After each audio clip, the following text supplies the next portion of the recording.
to Just an Average Fantasy Football Podcast.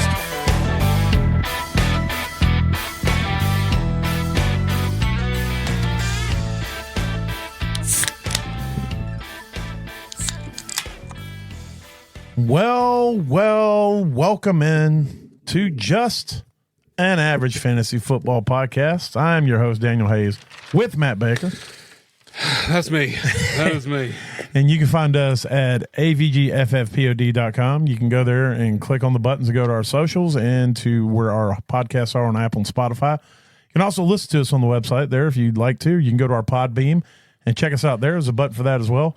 Or you can go search for us. Search for Just an Average Fantasy Football Podcast, just about anywhere you get a podcast, or on just about any social, so what is it, social network? No, it's not social. What do they call it? Media. Social media. Good Lord. That media just left my brain. Like, that wasn't even a word to me anymore. It's not even a thing. That's so stupid, the things that just run away from my mind. Yeah, been there. But anyway, just go look for us. Help us get this thing off the ground. Week 13 is almost in the books. We still got the Monday night game, but it has been a heck of a week. We've had it's like a stretched out week. It's been so crazy too. Yeah. Like, because Thursday sucked. Thursday was awesome. Thursday was terrible. Like, it was like the games weren't that good. I don't know. I guess I wasn't into it for me Thursday. Like, I thought Thursday was awesome. Yeah, no, it wasn't. But I didn't have a whole lot of money on the line, or I didn't have a whole lot of people in the fight. You know, like the 3 Thursday games were very limited for me. Outside of the Lions, I didn't have much in it, so it was boring. I wouldn't I'll tell you a quick story. Is I'm at my youngest son's house for Thanksgiving, with his family. My oldest son came in with his family. So I was with all the grandbabies, and we're up there chilling, and Thursday's rolled around, and we're trying to find the game, and my son doesn't he's very limited on his streaming, has no cable and stuff. So we're like, I'm trying to figure out how to get the games and whatever. And so my oldest son breaks out his laptop, and we pull up, he has Spectrum. So we pull his Spectrum up, and I looked online, and it said, I forget what the 12:30 game was. Maybe it was the Lions game. But anyway, we bring it up, and it says it's on NFL Network. So I throw it on NFL Network, and they're having, it's like a pregame thing or whatever, blah, blah, blah. And then we just let it go, and I'm not even paying attention like who's playing. We're just kind of chilling with the family, and I'm just kind of half watching this. And it's the Cowboys and the Commanders, right? So I'm over here watching this game, and I'm just like, I didn't even dawn, I looked up the game earlier at the Lions game, but then I see the Cowboys, and so it didn't really click. I was only like half whatever, and it's not like I'm the smartest person that's ever walked around the earth, but but I'm sitting here watching this game, and I'm sitting here, I'm like, oh dang, Brian Robinson just got hurt. He's out of the game. I don't know if he's gonna, because you remember in that game he got hurt. Yeah. Every game this year, just about he's got hurt and left. It feels like, but it didn't click still in my head. So I'm watching him. I'm like, dang it, there goes my Brian Robinson, blah blah blah, and then he comes back out a few plays later. But where it finally clicked was when I watched the actual broadcast, or when I was watching Red Zone, they showed a catch that CeeDee Lamb made where he's coming across and he was in triple coverage, and Cooper Rush threw the ball, and it looked like it was about to be intercepted, and somehow the defender missed it. And if you're watching it, the camera's behind the quarterback, so you just see the ball go past this defender, and there's like CeeDee Lamb surrounded by defenders. Yeah. And then he comes out the other side with the ball. And you had no idea how the fuck he got the ball. Yeah. And so when I saw that play originally, I'm like, that was crazy. It's like the ball went through the defender into CeeDee's hands. Yeah. And then I saw that play happen again, and I'm like, wait a minute. I've been watching a rebroadcast of another game while the actual game's going on. So then we figured out how to get the other game of ball. Long story short, we ended up watching it, but it was just, I just sit here. I just now remembered that. I meant to tell you that story before off air, but hell, whatever. Love that. Love it. But yeah, it was a crazy week. I felt like overall scoring was back up this week. For the most part, the people who you kind of expected to be there were back there. We do have some things we need to discuss on some that weren't there, but I think overall, I felt like the scoring was where it's supposed to be again. Because I remember last week, where we felt like a lot of the big names weren't where they were supposed to be. and the scoring was off a little bit. So yeah, it's I don't know. This year has been weird to me on some way. Like I feel like we say that every year. Yeah, no, it's always like we expect. I don't know. You get this expectation in your head, and you have one of those weeks, right? And that's what imprints. That's what's there, and you're like, "This is what it's supposed to be," right? And then the next week, when it's mediocre, that's really what it's supposed to be, right? Not what we just had last week. Last week was a great fucking week, but we don't realize that we expect it, and then it just I don't know. We want our teams to score 160 every week, 180 every week, 190. Yeah. And when I think when you're dealing with things like me and you, or you're in several leagues, though, that's what gets it's tough always too. weird because we're like I'm always in flux. Like one week, this group of teams will ball out, and this group of teams will lose. Yeah. And then another week, this group of teams will ball out, and this group because of the players. And then I had a week like this week where, to be honest, now the problem is that my two main leagues are home Dynasty and our home redraft, my two quote unquote most important leagues to me, my heart. I definitely caught an L in the Dynasty, unless Will Lutz puts up about 13 tonight. I'm going to catch an L in our home redraft, and so those are the two that meant the most. But just about everywhere else, and I'm talking like in almost 20 leagues. Out of 20 leagues, my teams are probably at least 16 of them are going to win. And I never have that kind of. I very rarely have that kind of a ratio. I'm pretty like I'm catching some losses in places that I knew I was going to catch losses. Like not like, but I did win in leagues that I shouldn't have won. Yeah. Like there's leagues like when I'm 3-8 in or 3-9 in, and I'm going to win. By one of my redrafts that I've only have 2 wins all season. I dominated like the number 2 team. I did the week. Same thing. I scored like 203 points. Like, wouldn't the fuck? I had to go look and see who was on my team because. Well, I ethically tank. I play my best lineup in accordance when I have a team that is a rebuild. I play my best players according to the projection. Yeah, I do that no matter what. That way, nobody can come back and say I didn't do it. So I go through whoever the top projected players are on my bench, and I'm talking tight ends included. I'll play 3 tight ends in the flex if they got higher projections than other players, just so if anybody says anything. Well, the problem is that this week all those projections were right for some of the players. Like I had Westbrook Akine. I got guys like that I'm playing. 2 touchdowns this week. Yeah. He can't keep getting away with it. He's doing it. This dude is doing it. Look, I said it years ago. Westbrook Akine was a boss. He's the man. I mean, he's the man. But yeah, so I think overall, I had a really good week. Some of the teams I needed wins to stay in the hunt. I got some good wins. And shout out to Say Win. I want to shout out and I want to apologize at the same time because I played him in 3 different dynasties and I smacked him on all 3 of them. Nice. I brought the pain on him. So, that's good. Yeah, I just want to say, I just want to throw an apology out for that. There may have been more. There might be, but I just know that there's 3 where I got some wins, and I'm like, dang, I had to play Saywin and all these. I bet that didn't feel good. So, but anyway, let's move on to some news. Speaking of not feeling good.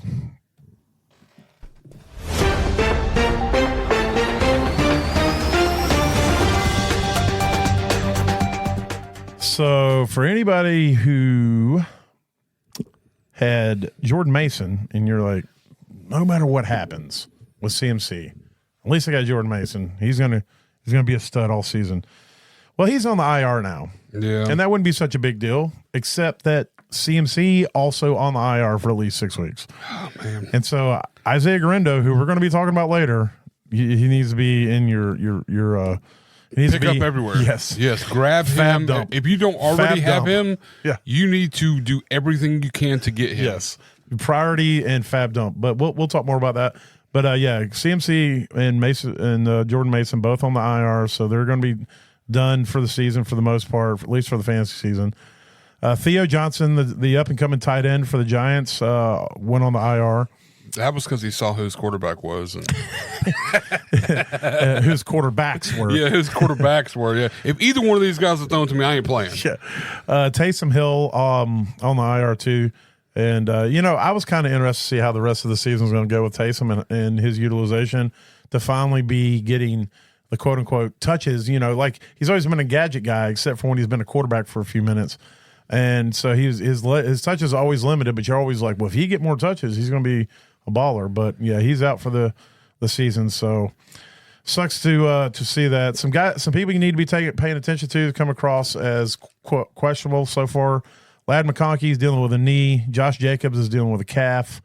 Dallas Goedert dealing with a knee. Rashad Bateman with a knee, and Bucky Irvin is dealing with a hip. Now, Bucky did come out and say it's not a big deal. It's lower back problem, I think, because he's carrying the goddamn team. At least this week. Yeah, dude monstered this week. He monstered. He carried the team, and Chuba handed them the win. Yeah. So, Trevor Lawrence also dealing with a concussion. That was a pretty brutal hit. That was a nasty hit, yeah. That's pretty brutal. I have mixed feelings about it. I felt like the guy could have pulled up, but it's so hard. Trevor did slide a bit late. He slid late and he slid up. He didn't slide back. Like you're supposed to give your whole body up and lay out. And I think if he'd have fell back with it, it might have been a little talking a different story here. It looked egregious because of the way the guy came in with his forearms. It felt like he was targeting with the forearms. So I don't know. And even if it wasn't his head there, that would have been his mid to lower body. Mm-hmm. That would have still been a problem. That's still a bad hit. So. Yeah, no, it's yeah. So I expect him to be out at least a week. So DK Metcalf left the game with a knee. Apparently he was carried off the field and it looked terrible, but then he came right back out. But then, so I don't know the extent of Probably that. had to poop again. And then last but not least, James Conner got a 2-year extension. I don't know the numbers on it, but it's always nice to see these older backs that you got in your dynasty leagues get a little bit of money because it gives you hope that they're not quite dead yet. Yes. So. All right. Well, from there, give me don't we have a fuck that guy sound or no? No, I think we do. What is this? It's right in here. I know we use this one too. Every time it's like nope. FBI, open up! I don't know. Somehow it works. We're gonna do all of them. We're just gonna do all the sounds. All right. Well, you came in late, so I don't know if you've got any. So I'll just run through some, and then if you got I've any, been working on this since I fucking started this podcast. All right. Well, I'll hit. Let's say Brock Purdy, 1.2 points in the snow. Good garbage. He didn't look comfortable out there at all. Nobody on that the whole team 49ers looked terrible. Bad. Yeah. Speaking of looking in the terrible, snow, Deebo Samuel, 1 freaking point. Yeah, that fumble. He did not. That fumble killed what him. little bit he had. George Kittle, 1.2 points. So to all those 49ers, fuck those guys. Well, I'll start with the running back, and this one's near and dear to me. And he got you 6.3 points, which is absolute garbage can to me. Yes. When you touched the ball 10 times, you had 4 receptions. Yeah.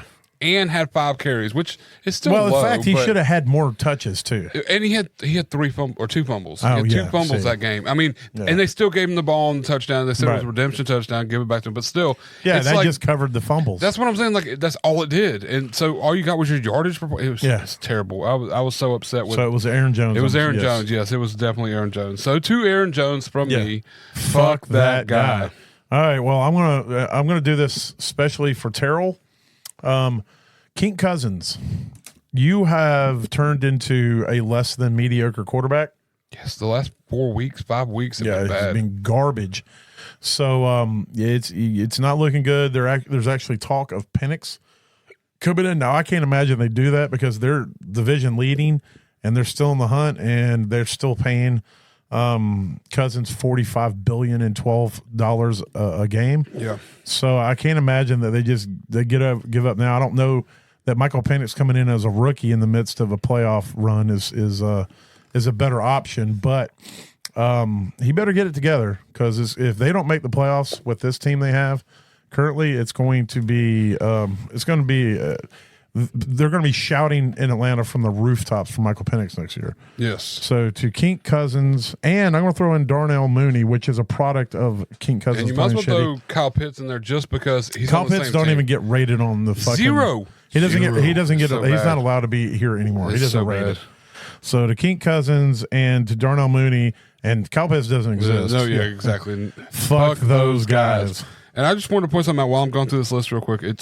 It is an odd week, which means it was a Nick Vannett point week. He got you 1.1 points if you played him.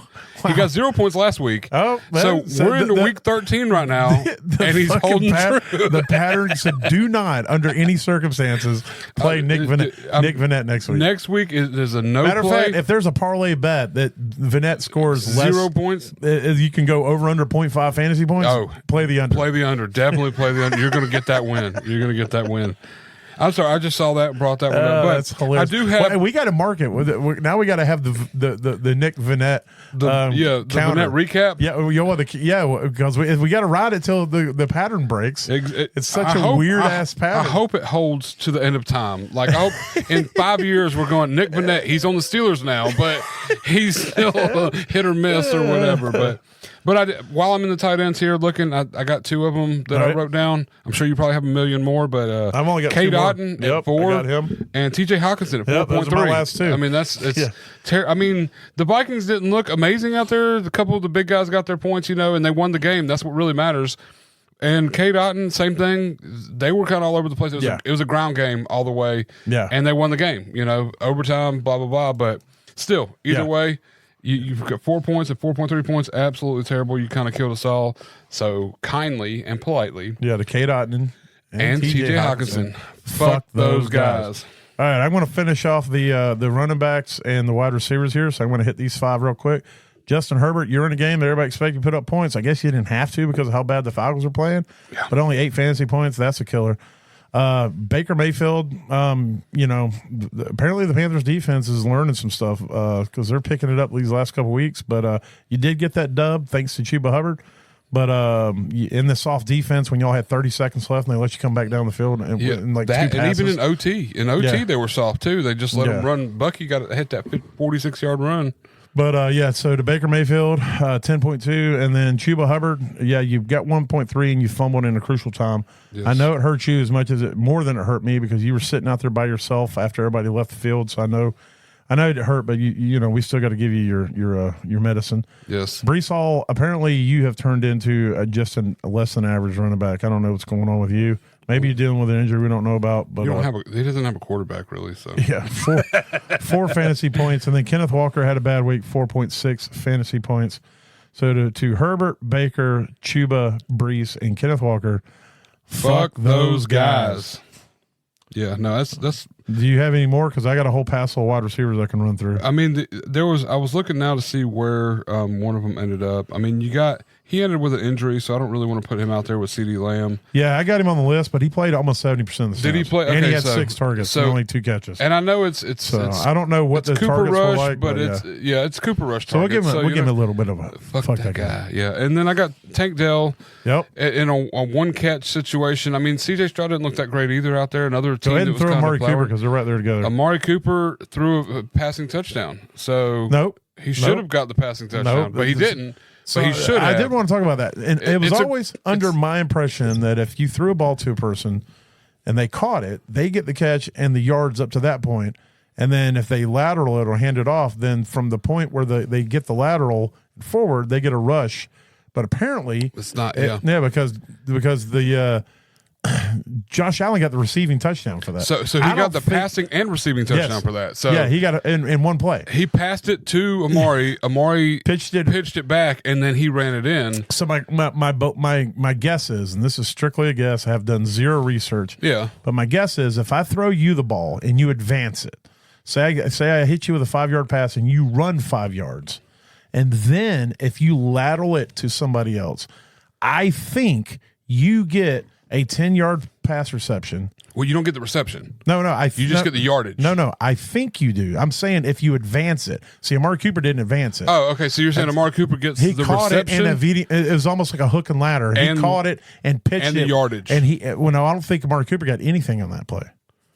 Well, he should have got the reception. Somebody would have had to get the reception because Josh Allen doesn't get it. Josh Allen got the reception. He can't get the reception. He got a receiving touchdown. Because they spoke about he got the receiving touchdown, but he doesn't get the reception. He gets points for the yardage, but he doesn't get the credit for the reception. You can't get a receiving touchdown if you don't get a reception. They were arguing about it online or on air when it happened. They were talking about how he gets the receiving touchdown, but he doesn't get a reception. He only gets the yardage. I don't understand how I don't get it either. Works. I keep meaning to go look it up. I think if you look it up, it's going to be more confusing. Yeah, it's probably probably true. It's probably going to lead me down a rabbit hole of, I'm going to come in here and like you're going to have like a big board. No work's going to be done for like 4 days. Amber's going to call me up. She's going to be like, I need you to get over here right now. He's not selling anything. He hasn't bought anything. He hasn't left the house in 4 days. He hasn't bathed. He's down here. His hair's all wild. And nothing's changed. Yes. And I come here and you're like drawing on the walls and you're like, but if you throw the ball. I got strings and tied around push pins. And I'm like, Baker, you got to let it go. And it's like, there's got to be a damn answer in here. Well, they kept specifying that. So that Amari Cooper gets the credit for the reception, but Josh Allen doesn't, but he gets the yardage that he took as a receiving touchdown. I'm like, to me, it should be a rushing touchdown. It should be rushing. But no, it's because a rush is if you hand the ball off backwards and they run, it doesn't matter where on the field. Anytime it's backwards, it's considered a rush. So, right. Yeah, no, but so even still, though, he should still get a passing touchdown or rushing touchdown. Oh, yeah. Not a receiving. Exactly. He would still get 2 touchdowns because he did throw what equivalated to the touchdown. He should not be credited with a receiving touchdown. No, that's all I'm saying. Yeah, not a receiving. He should have been credited with a rushing. It should have been a passing touchdown and a rushing touchdown, not a receiving touchdown. Right. But yes, you're correct. So I don't remember how he got there, but either way, to Amari. Oh, we added Amari Cooper and Tank Dell. Yep, Tank Dell. Yep.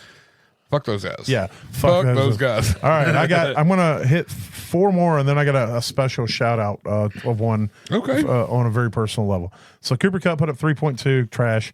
Shakir, hey, you finally made it to the list, big guy. You've been consistent all year except for this game. 5 fantasy points. Yeah. Calvin Ridley 5.5. Garrett Wilson 6.6. All 4 of them. Fuck those guys. Yeah. That's who I was looking for was Garrett Wilson. And then last but not least, definitely not least.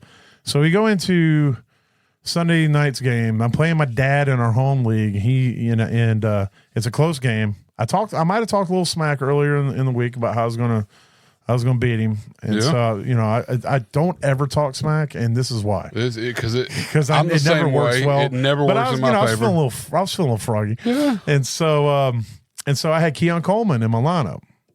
So Keon Coleman gets declared out before the game, like an hour before the game. Yeah, so I start scrambling. I go looking on waivers, and I have to pick. I have to pick between Curtis Samuel, or Mac Hollins, or Dawson Knox, because it was in a flex. Yeah. And I'm like, well, Kincaid's not playing. Knox, I was like, but surely I went and looked in like the last couple games. Curtis Samuel's had like 6 targets in the last couple games. Like when Knox did play, he only had like 5 targets last week. So I was like, I feel like Curtis Samuel is going to be the most reliable of the two as far as volume. Yeah. And this shows how much of an awesome fantasy analyst I am. And so I should have 100% went with Dawson Knox. I did not go with Dawson. I actually should have went with Mac Hollins, who was also there, but he was never really in consideration because he got the touchdown. But and I took Curtis Samuel. And Curtis Samuel, he scored as many fantasy points as I did. Yeah. And you. Yep. And your children. Yep. And your lovely wife. Terrell. Terrell's, my nephew. Everyone we know. My newborn baby boy, who's only a few weeks old. That's not true. Well, according to a half-point PPR in the setup we have, so he must have had a fumble or something. He scored 0.7 points. He had 1 carry per 7 yards. Well, not according to what's in your lineup right now. In in our league, maybe. But it shows that he's still got 7 rushing yards. Well, I don't know why he should have the 1 carry. I went. Let me go. Well, either way, go look in the just average because that's where it said he had 0. In the best average. Best average, yeah. But either way, I just want to say because it wasn't good.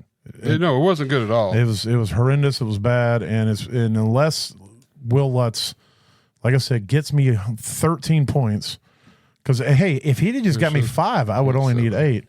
So it has him at 0.7? Mm-hmm. Where did I get 0 from? It's very maybe close. I was just putting 0 on my heart. You probably just Maybe I went to write 0.7 and then just gave up. You just rounded down. Okay, so he scored 0.7 more than my infant son. Exactly. Or grandson, I should say.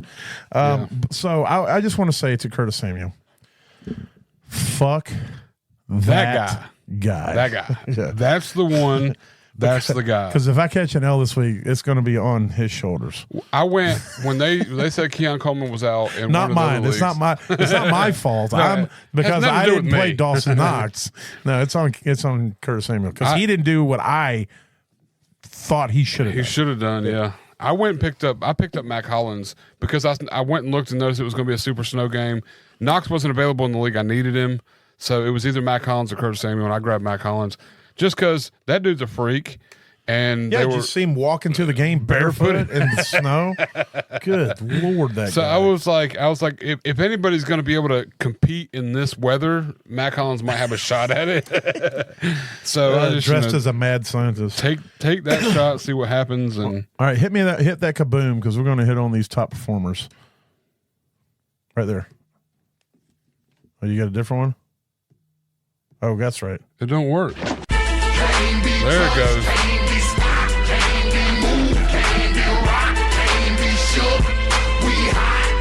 That's right. I forgot that was our. I don't remember what the kaboom was for. It's either way. I think I just started doing that one because it's so much cooler. Well, Josh Allen saved his fantasy week with that receiving touchdown. 4 touchdowns, I think he had total, like 2 passing, 1 receiving, and one rushing. They all involved him, yep, except one, which was Mac Hollins. Yeah, which that's still involved in because he had to throw it. He had to throw it, yeah, exactly. So. But he is the current QB1 on the week, looking nice out there, 28.4. Russell Wilson throwing for 414 yards and 3 touchdowns. That's a reemergence. I don't know what went on there. That was a hell of a game, man. Well, they let him cook. They did. They let Russ cook. He was high kneeing out there everywhere. When you play Cincinnati, you have to score a billion points. Yeah. And you're going to score a billion. It's going to be easy to do it, but you still have to do it. You know. Yeah. So Russell went out there. He's QB2. Jaden Daniels, he saved his week. That game looked terrible for the most part until towards the end, and then same thing as last week. Yeah, it's like they're the second half quarter. He's a second half quarterback, man. It's like a second half, like the last 4 minutes of the game. Caleb Williams in one of the worst ways to manage the clock at the end of a game. That was absolutely abysmal, but he still is the QB4. I think it's 2 weeks in a row he's been up there in the top. That's another one came in the second half too. It was all second half. 256 passing yards, 3 passing touchdowns. Tua Tagovailoa, he's 380 or 365 yards and 2 passing touchdowns. One of them went to Tyreek, but it went off of the hands of another receiver into Tyreek's hands. Oh, but nice. he was there. He saved Tyreek's He's week. the one that got it, yeah. Hey, Bryce Young giving all of us Panther fans cautious optimism and hope. He looked great yesterday. He did. He looked like he was protecting the ball more. He was patient. He has 2 weeks in a row where he has been very clean in his game, and even in the face of a blitz, he's making the right decisions. He's making really good snap throws. He looks like he's got some swag out there. He had a rushing touchdown, had a passing touchdown. He should have had 2 passing touchdowns. That one to Thielen, that was a catch. It was a catch. That was a catch. But yeah, that's 298 yards. He was also my smash of the week, so I just want to throw that out there, a little foreshadow. And on the Panthers too, just want to say Jonathan Brooks looked pretty good. He did, and a little bit of work he got. He got a little more. Honestly, I kind of felt he got a little more than I thought they were gonna do. Like until Chuba had the When Chuba once the game got close, it was time to keep your veterans in, but.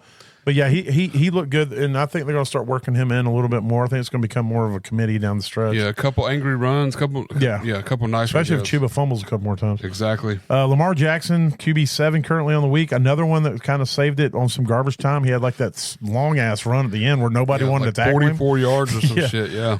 237 yards, 79 rushing, 2 passing touchdowns. Anthony Richardson.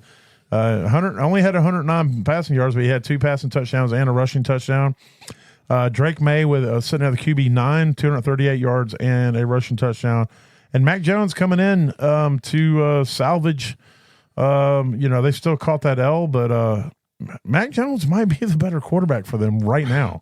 And that's terrible to say. Yeah, well, they were so far behind when he came in anyways. That's true. They didn't. I don't even know that the other team had any of their real players in. They were testing out practice squad guys out there to see what was going on. So the current RB1 of the week is Bucky Irvin, 152 yards, 33 receiving, 1 rushing touchdown. Bijan Robinson getting it done out there, played most of the snaps, 102 rushing yards, 33 receiving, a rushing touchdown.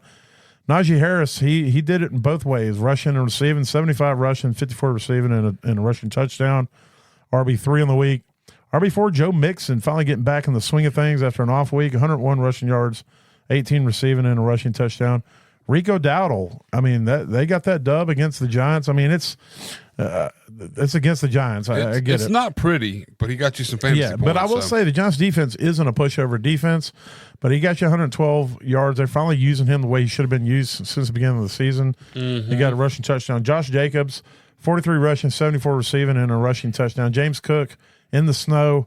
They leaned on him, but he still only played less than half the snaps. It's because at halftime they sat the rest of the team down. Yeah, they didn't. They didn't have to. They had Trubisky out there and Ray Davis running the ball half the time. So, but 107 rushing yards, 13 receiving, and a rushing touchdown. Kyron Williams, 104 yards, get back in the end zone with a rushing touchdown. Blake Corum's taking a little bit more snaps. I was getting a little irritated with that. Saquon Barkley stays in the top. The RB9 on the week, 107 rushing yards and a touchdown. Chase Brown looking good out there. He is the dude in Cincinnati. 70 rushing, 30 receiving, and a rushing touchdown. Brian Robinson, he's hurt and he does work. Yep. Less than 50% of the snaps, but that's all he needed to get 103 rushing yards. He had 81 and a touchdown by halftime. Yeah. So yeah. Dude was a beast. Devon Achane, 14 rushing, 56 receiving. As long as he keeps receiving, he's going to be nice because he's not getting a ton on the ground. Yeah. But he got a receiving touchdown. Jonathan Taylor, 96 rushing, 7 receiving, and he got a receiving touchdown. And then Chris Rodriguez had 94 rushing. He's somebody we'll be talking about later, and a rushing touchdown. Alvin Kamara, RB15, 112 on the ground, 7 through the air, no touchdowns. David Montgomery, somebody finally kept him out of the end zone, but I think he's also dealing with something. He only played 54% of snaps, had 88 rushing, 36 receiving, and then Tyron Tracy, we'll close it out with RB17, 32 receiving, 33 rushing, and a rushing touchdown. Wide receivers, the number one on the week currently, Terry McLaurin had a couple tuds. I loved it. 8 receptions, 73 yards. Just looking great out there. We finally got a quarterback getting him the ball. Mike Evans getting back in the swing of things. He's only got to average 99 yards for the rest of the season to break 1,000 again. Well, he's that's pretty simple for Mike Evans. That's 3 catches. So I mean, whatever. He had 8 receptions, 118 yards, and a touchdown. Keenan Allen seems like it's pretty consistent. Keenan Allen this right now. This is 2 weeks. Yeah.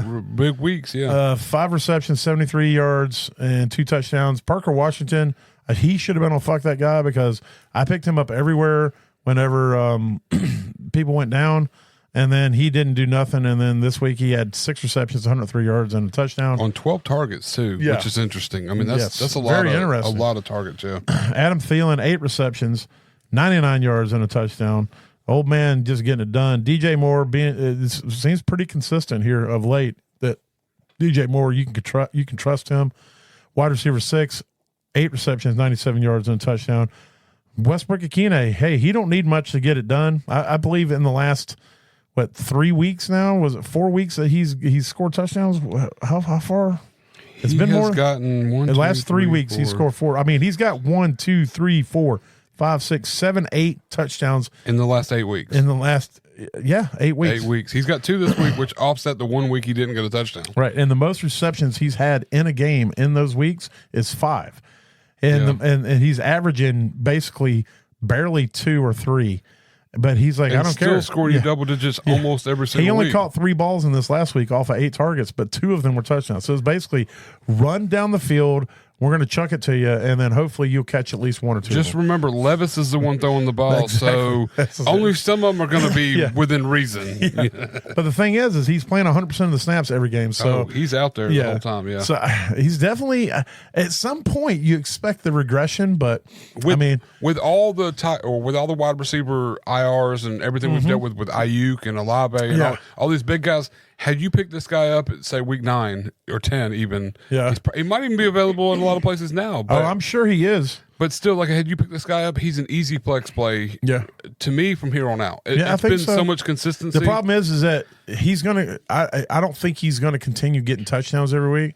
And if he don't get a touchdown, you're not going to have a good week. Well, here's the thing you got to look at, too. The rest of their schedule is Jacksonville, Cincinnati, Indianapolis, Jacksonville, and Houston. I'll take those odds. I'll take those odds. I mean, if there was ever a person, if there was ever a person that you could pick up and throw in a flex and not worry about the rest of the season, I think this guy Calvin Ridley might too. fall in there. Yeah, Ridley's a good one too. Yeah, exactly. Jaden Reed is wide receiver 8 on the week. 3 receptions, 24 yards, but he got two of those receptions were touchdowns. Let's see. I'm trying to see if he ran the ball any because he is prone to do that, but it doesn't show that on this thing. I don't know if they're clicking. 6, 12, 28. No, I mean, it's going to be pretty close. I mean, he had 23 rushing yards and 1 carry. Okay. Jamar Chase had 6 receptions, 86 yards and a touchdown. Tyreek Hill had 6, 83 in the TUD. Like I said, that TUD was a lucky one because it was not to him. Brian Thomas, 4 receptions, 76 yards and a touchdown. Nico Collins, this dude is a freaking animal, man. I love Nico Collins. 8 receptions, 119 yards. He is the wide receiver 12 on the week. T. Higgins, wide receiver 13, 5, 69, and 1. It's the lad McConkey. 9 receptions, 117 yards.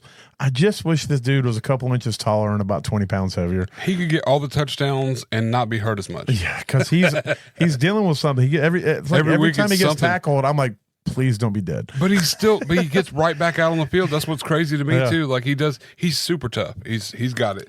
He's got that dog in him. He definitely does, and he's a really good receiver. Yes. Devontae Adams, 5 receptions, 66 yards and a TUD. He's the only receiver I think right now with the Jets you can trust is going to be getting consistent targets, which is ridiculous. It's ridiculous. He had 12 targets and 5 receptions, and the 2 weeks before, 13 targets, 6 receptions. 11 targets, 7 receptions. Yeah. They're just trying to force feed this guy. That's his buddy. It's his best friend. It's ridiculous. It's like if I was quarterbacking and you were my wide receiver, I would try to give you all of the targets. Not if Garrett Wilson's fucking out there. No, I would come off the sidelines and tell you, look, motherfucker, do you know Garrett Wilson is also on this damn team? I don't give a shit if you like me or not. That dude's better than me. Devontae Adams is not going to say any of that. No, but if it's me and you, I'm going to say that all day long. So, George Pickens, speaking of being better than everybody else, 3 receptions, 74 yards, and he didn't fight a DB this week. That's what I was going to say. Did he have any? Did he duke it out with anybody? He didn't fight a DB this week. He did rush up on a safety, and the safety ducked down and fell on the ground. Get out of the way in case something real happens. Because they know who runs that block. Puka Nacua, just keep doing what he does. 5 receptions, 56 yards and a touchdown. That's another guy that every time he gets tackled, I just hope he's not dead because he dives. He puts every piece of himself out there when he plays football. Puka's catches are highlight catches, and Puka's misses are highlight misses. So it's because he does the same thing with Pickens, but in different ways. In different ways, exactly. Because Puka is like a train wreck who somehow catches. He plays reckless, but I don't mean that in a bad way. I don't mean like he's just not as smooth, but he still does extraordinary things. And Pickens will miss the ball and then tackle the guy that's not even that didn't even catch the ball. So he'll still be involved in the miss, but Pickens will make one of the most beautiful out of bounds catches you've ever seen in your life, and then drop the ball and fight 3 corners that weren't even in the game. They were just sitting on the bench. Yeah, he'll fight 3 and the head coach on his way, and those are all on his own team. I loved it so much. That one interception that got intercepted like over his head, and then he hit the DB that was running behind him. Yeah, he just went and found a guy he's pissed off at. Just went and clocked him. This real quick. My son played high school football, and on kickoff, one of the other players on my son's team had this beef with this other player all game. Right, and they done got into it a couple times. So he's lined up. If you're like we're kicking the ball off, and he's all the way. If you're behind the kickoff, he's all the way to the right side on the very end. Yeah. And then the guy that he's been fighting with the whole game is all the way on the receiving team's left side, or the left side of the field. The left side of the field, yeah. As soon as the kickoff happens, because I was the announcer, so I'm just watching. The ball gets kicked. He runs at diagonal across the field. He don't care about the ball. He don't care about the returner. He runs straight for the dude. He's been beefing this whole game and absolutely lays him out, trucks him. I mean, that kid's grandkids felt that hit. Man, it was like that. I was sitting here. I was like, I had to pull it up on their film to show my son. I was like, this was the most personal attack on a football field I've ever seen. He ran him over and then stood over him. while this is going on, the team's returning the kick to you. Yeah, they've already got 63 yards. He doesn't even care. No. That's so funny. But anyway. That's heart, man. That's heart. Yes, anger is what that is. Marvin Harrison's wide receiver, 18 on the week, had 5 receptions, 6 yards, and a touchdown. Justin Jefferson, 7 receptions, 99 yards, no tuds. And then Trey Tucker had 1 reception, 58 yards. Up here with the big dogs. And that gets him to wide receiver 20 on the week. That was a pretty clean pass too. Like I like that. That was a good looking pass. Aiden O'Connell looked good. He looked good in that game. He looked you know what? Now I don't understand why. Where was Aiden at in the? He was like 13 or 14, I think. But he did look super it's confident. Funny is sometimes my sleeper glitches and quarterback 13, QB 13. Yeah, but look, I have 12 and 14, and it completely blacked out 13. Oh, wow. 13 is a O'Connell, yeah. 18.6 points. And so as I ask this and I click back to quarterbacks, I can't find him. I see Jordan Love and Joe Burrow, 12, 14. Your sleeper's like this. He doesn't like this guy. Let's just hide him.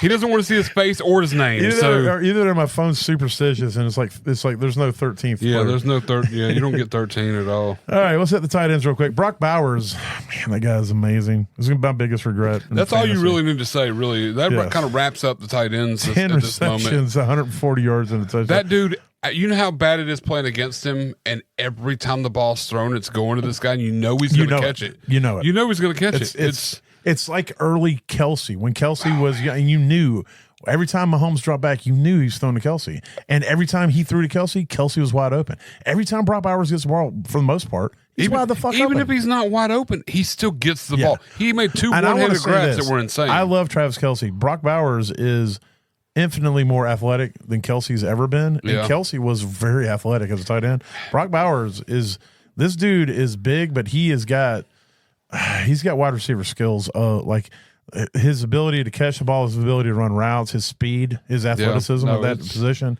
I grabbed him a few places, luckily, because I was like, well, here's what resulted in me. So hard, and I regret it. It was always okay, well, this is the best option at this pick. That's how I drafted him. It wasn't like I was going after the guy. I never went after him, but I wish I would have. I would have grabbed him with my 3rd pick and my 2nd pick. And I don't know who I took in those drafts where I didn't draft him. And maybe if I went back and looked where I could have taken him, maybe I took people like if I took somebody like Ladd McConkey, I would still wish I had Brock Bowers over Ladd, to be honest with you. But not like but it's not be super mad. Because I play in almost every league is almost a tight end premium. Yeah. So Brock would be money, but I wouldn't be like I think a couple times I might have taken Bo Nix over him, and I would not be mad if I like taking the way Bo Nix is playing. Yeah. If I took Bo Nix over Bowers in a super flex, I'm not upset about it. I think it'll depend on how it all works out next year if I would be mad or not. I know there was a couple times where I traded. Somebody else wanted to trade back, and I traded my 2nd pick. And I did that. I also traded. Like I was at the 5-6, and I'm like I didn't like any of the players there. Yeah. So I traded to try to get more picks and stuff. So. I did that, and that's where I ended up taking Bowers. Was like I got Bowers in like the 5th pick or the 7th pick. Yeah. Just because it's like I got to take it. He's the best option at this point. Yeah. And I think I did shit like Xavier Worthy or something, and that shit's haunting me. Yeah, I kind of faded that one. I was not me. I was Worthy. Big. I was like Xavier Worthy is about to be the best rookie wide receiver, and I was. The only reason I faded is the last 3 years. Every receiver they draft, it's like this is about to be the best receiver. True. It's like, was it Sky Moore and? Rashee Rice did turn out, but we didn't know he was going to be. He was still a 1st round draft pick. Well, that same year though, they had 2nd round. They had drafted somebody else ahead of him. Rashee Rice was their 1st pick that year. Was it? Yeah. So I was thinking Rashee Rice is the Sky Moore of his draft. He was either late 1st or very early 2nd pick. I know it was like Sky Moore, and there was somebody else there that everybody was like, it's going to be the next, and then ended up not being. No, it was Sky Moore and Rashee Rice. Those are the two, but Rashee Rice paid off. But I think it just took a minute. I don't know that there's another one. There might be one more, but I don't think so. Maybe unless you're thinking of Mecole Hardman. No, Mecole Hardman was like 4 or 5 years ago because he's done floated around a couple different teams by now. But there might be one more, but I can't remember. But I can't remember the name either. I'm going to look it up. 6 receptions, 6-7 yards, and a touchdown for Mark Andrews. That touchdown catch he caught was pretty epic. He had at his tippy toes to catch it. or well, actually, more like he had to be at his highest jump point. Anyway, Pat Fryermuth, wide receiver or tight end 3 on the week, 6 receptions, 68 yards and a tud. Trey McBride, 12 receptions, 96 yards, still can't get in the end zone. Jonnu Smith, man, this guy's going to win people leagues if he keeps this up. 10 receptions, 113 yards. He's what's killing Tyreek and Waddle for the most part right now. Dalton Schultz finally getting back in the mix. 5 receptions, 61 yards, and a tud as a tight end 6. Sam Laporta, 3 receptions, 6 yards, but guess what? 2 touchdowns. Yes, 2 touchdowns. Yes, that's the only thing that saved it. Isaiah Likely, who we'll be talking about a little bit here in a second, because this dude is money. 5 receptions, 38 yards, and a touchdown. And I mean, I guess we'll hit the top 10. Austin Hooper and Hunter Henry round out the top 10. So there you go with that. Tight end scoring wasn't terrible. I mean, if you can even go down to 12 Zach, or 11 was Dallas Goedert with 11 fantasy points. Zach Ertz, 11 fantasy points. I don't want to do that. Tucker Kraft, 10.8. Kelsey had 10.3. So it wasn't terrible tight end scoring this week. I don't know who I'm thinking of. I mean, 2019 they drafted Mecole Hardman in the 2nd round, wide receiver. They did not draft a wide receiver in 2020. No. 2021 they drafted Cornell Powell. Never heard of him. It was like a 5th round pick. It didn't even matter. Yeah. And then Sky Moore in 2022. Rashee Rice was a 2nd round pick in 2023. Yeah. And then Xavier Worthy was a 1st round pick in 2024. Right. So I was thinking there was another. The other thing was I may be wrong, but I feel like at the very beginning, Rashee Rice was garbage. We were all like, "Oh, great!" Now there's that's not. Yeah, it was slow for him. I know that, but then about mid-season, it was like, "Holy shit, where's this guy coming from?" He finally started to gain ground.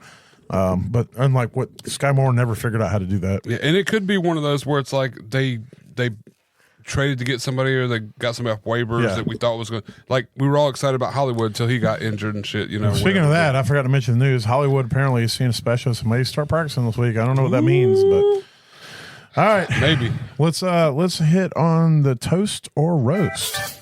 I don't think we should do this. We should skip the segment altogether.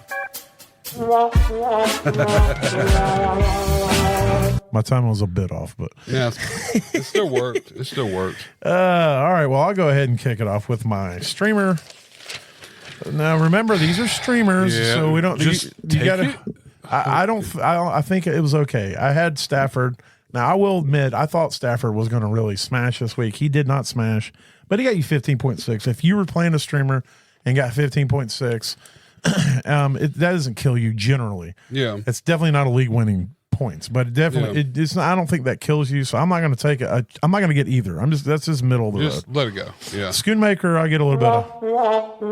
Now, if you were in a full point, it didn't feel as bad, or if you were in a premium, it didn't feel as bad. But in a half point, he only got you 5.8, and that hurts a little bit. And then my defense, that's way better than my tight end. My defense, it got you 7. I had Kansas City. So for me, anything positive for the most part, that's good. From a defense, I'll take. So I'll take a little toast on that defense. I'll toast all that. All right. So how'd your?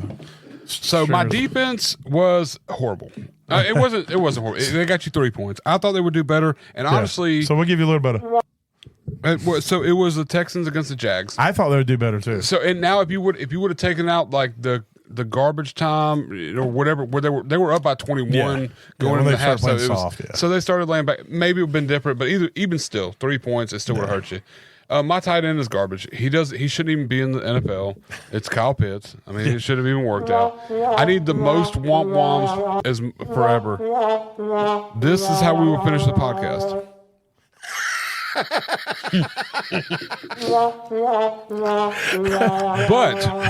but on a lighter note, I did say go out and grab Russell Wilson and stream him this week. QB2. This is now. You get the full chair. If you'd have played Russell Wilson and Kyle Pitts, you'd still been fine. In the Texans defense, you'd have got 31 points. So I mean, it wouldn't have been that bad. That's over 10 points. That's what I'm saying. That wouldn't have been that bad. But so you would have got if you'd have played all 3 of them. you would have averaged I would have actually scored less. You scored a little less, yeah. If compared to my 3. So. But I will say this, like, I wasn't expecting it to be that good. But it was that good, if that makes sense. But if I would have thought it was going to be good, he would have been my smash too, and he wasn't. So absolutely. If I'd have known it was going to be that good, I would have benched like a lot of players I had to play. I played freaking Tua, or not Tua. I played Darnold over him. You know what? I left. And Darnold was one of my don'ts, and I still played him over Russell.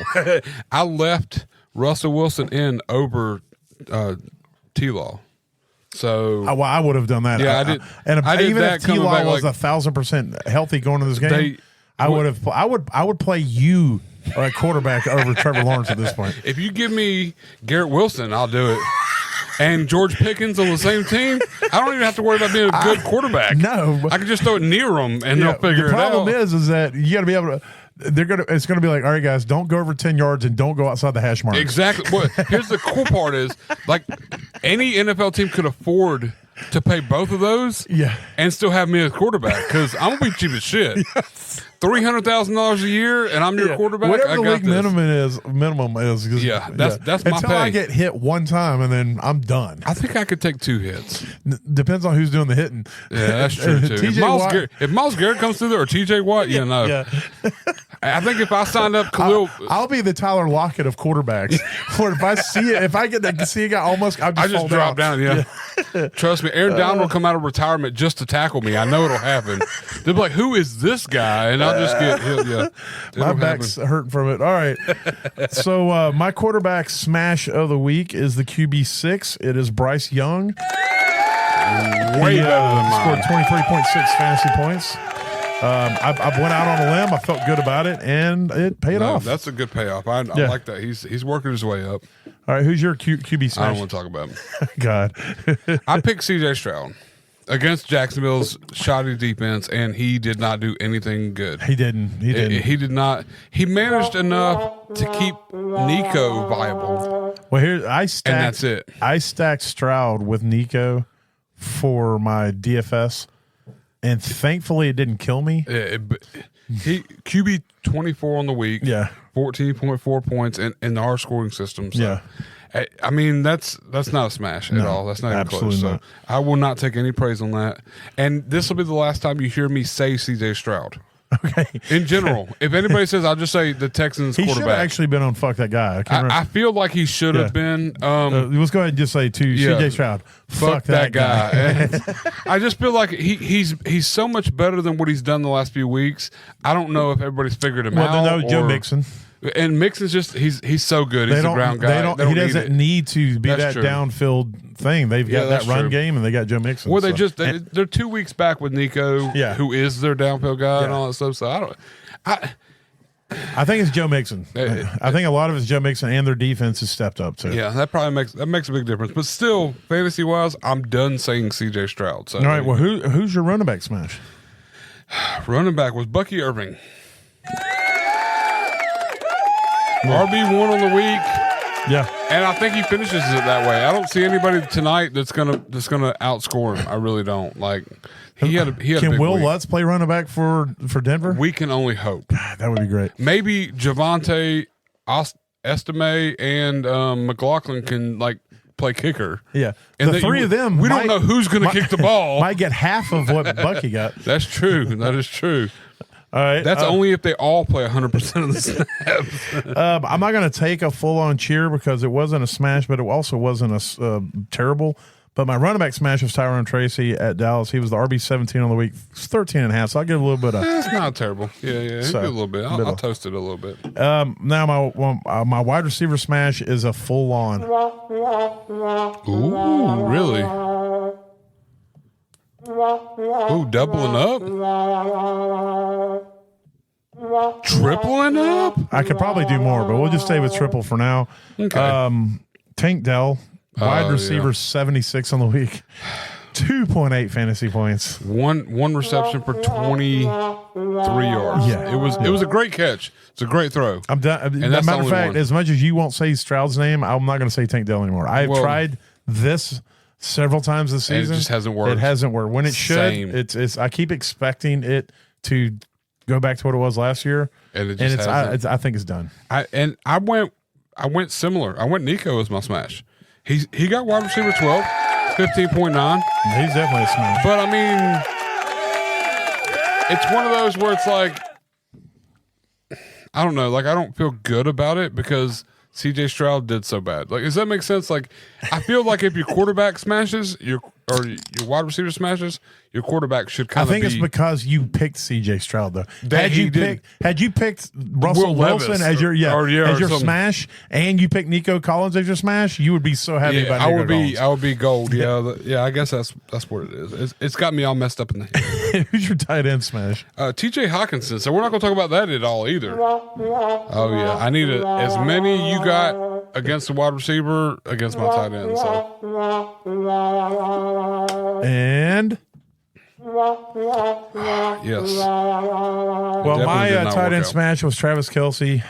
I put at Kansas City. He played himself apparently. Yeah, and he might have done better had he did, or if Noah Gray wasn't there. Fuck Noah Gray. I actually played Noah Gray in a couple leagues where I had him in the flex. Yeah, and it paid off. Oh, I'm sure it did. He's Kansas City's tight end 1. He is, but he finished as a tight end 14, 10.3. He didn't kill you, but he definitely didn't smash. It's still a lot better than my tight end. Tight end 28. I completely glossed over the don'ts. I'll hit that real quick. I had Sam Darnold. I said don't play him against Arizona. That was wrong. He scored 19.6 points.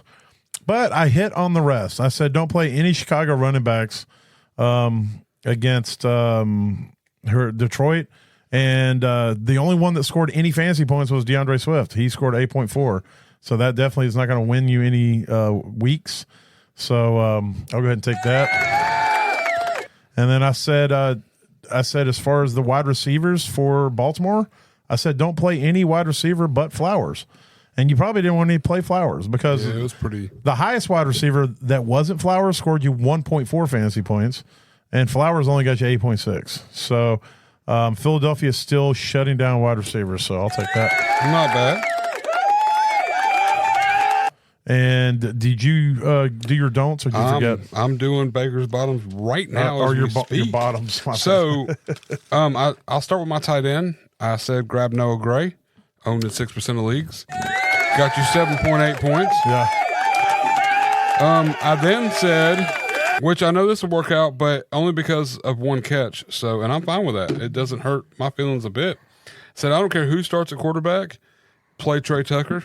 Oh, yeah. Hey, doesn't matter how you get there. It only matters that you do it. 13.4 points. He had one carry for 11 yards, and he had one reception for 58 yards and a touch. So, that's all that matters. I mean, that's 13. That's one of those, points. And it was right at the end of the game, too. It was. It was one of those like, oh, shit.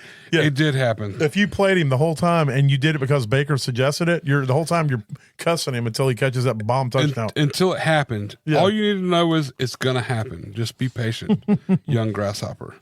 And then I said Jeremy McNichols because of the injury to Austin Eckler and all. I didn't know they were going to bring Rodriguez back out there and take it over, but he still got you 3.2 points. Not amazing, but for a Baker's bottom, no, that's not good. I'm not hating it, but I'm not loving it. So. No, that gets you 2 of them. No, if you don't hit the look, the threshold's already low. The threshold's already low. I know. We should make it like 7, But with Trey Tucker, he kind of upset it all. So, I mean, if you played all 3. Here we go. The law of averages again. I live by the law of averages. Me and you both. All right. It's called Just an Average. Just a Law of Averages podcast. All right. Let's hit our waivers real quick. Whoops. That's the wrong one. It's my favorite transition of all time. All right. Our maybe in the off season I'll sit here one day and just make some transitional stuff. So we don't have to reuse the same shit. All right, I'll go through this real quick. There's some players that if they're out there, you need to get them. We were talking about I'm having a brain fart. The tight end Isaiah Likely. No.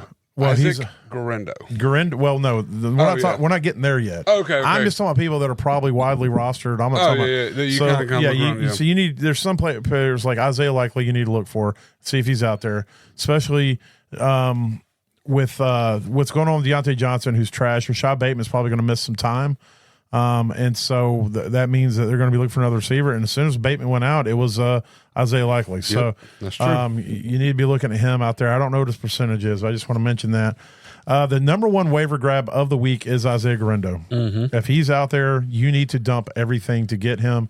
If you have $100 left in fab by this time in the season, and you need to go look and see who has the most fab besides you, and you need to bid $1 above them. Yes. To make sure you get Isaiah Guerrero. And just hope that you get him. The 49ers are they're falling apart, but they're still in the hunt.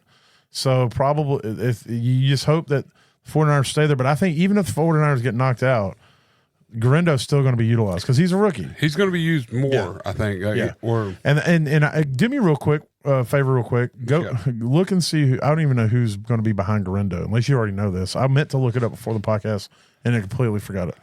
I looked it up last night, and then I forgot all about who it was. It's somebody I've never heard of, so I don't know that it would stick with me. Another running back you need to go grab right now. I don't know what his usage is going to be moving forward, but he looked pretty damn good. Sincere McCormick for the Raiders. McCormick for the Raiders, yeah. They're a team that's not going anywhere. And so he's a young back, and it's time to see what you got. Aiden O'Connell's back in there. So you got your young guys in there. You got to start looking at what you got for next season. So maybe Sincere McCormick gets a lot of use. I just think that he's somebody he definitely needs to be rostered. And you might get lucky and get a diamond in the rough with him. Chris Rodriguez needs to be rostered right now. Brian Robinson is dealing with 14 different injuries, but he's out there. Austin Eckler is on IR. If Brian Robinson goes down, it's going to be Chris Rodriguez, it looks like, instead of McNichols. Yeah, so you need to grab him. And I would grab McNichols too, but I think Chris Rodriguez is the next guy up behind Brian Robinson. They definitely used him a lot more this week than they have. And McNichols has been the guy in absence of either of them, but apparently not good enough. So yeah, and so both of those guys need to be grabbed, and you just – but I think Chris Rodriguez is more of the pure runner. I think McNichols is more of the third down pass receiving type dude. And the other thing is McNichols has been in the league for a while.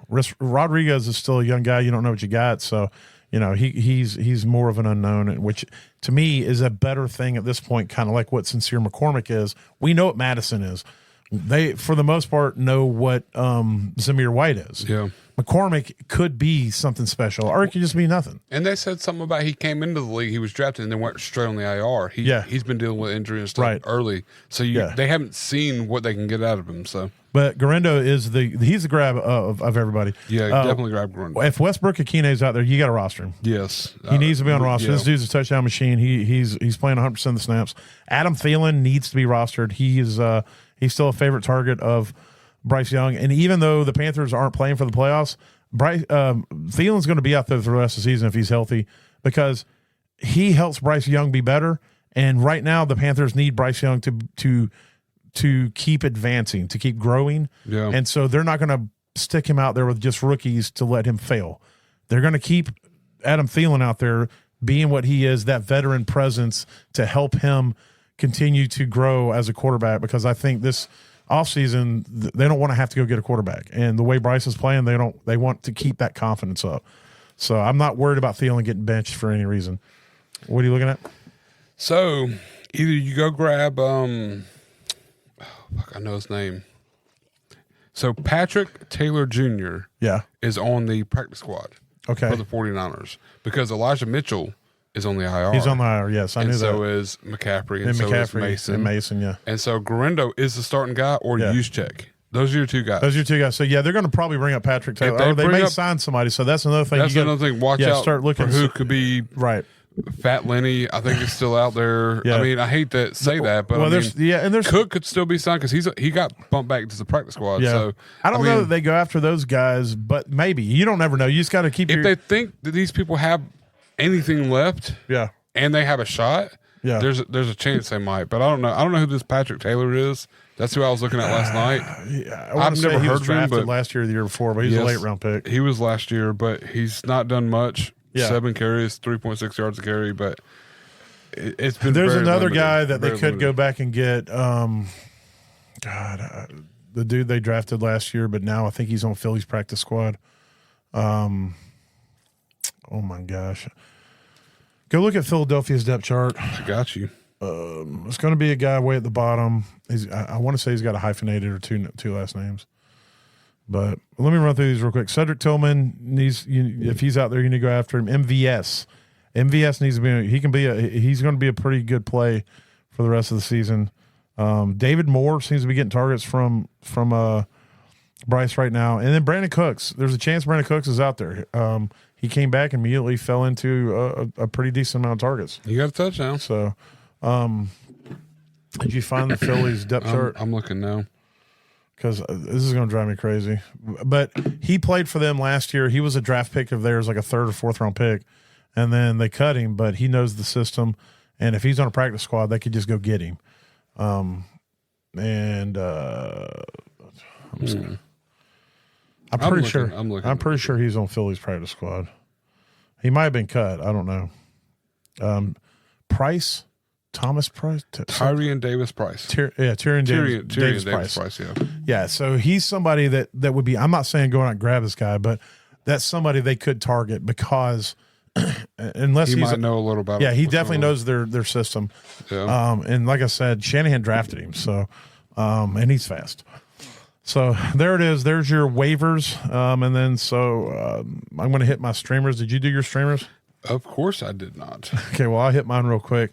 My streamer for the week for quarterback is Cooper Rush versus Cincinnati. I know that sounds crazy, but he's on most of your waivers. I had to find somebody that was still pretty much on waivers and somebody that was in a plus matchup. And Cincinnati is a plus matchup. They bleed points, especially in the passing game. So Cooper Rush is good enough to go out there and have a decent week against that Cincinnati secondary. And the Cowboys are actually playing pretty decent right now. At tight end is Pat Freiermuth versus Cleveland.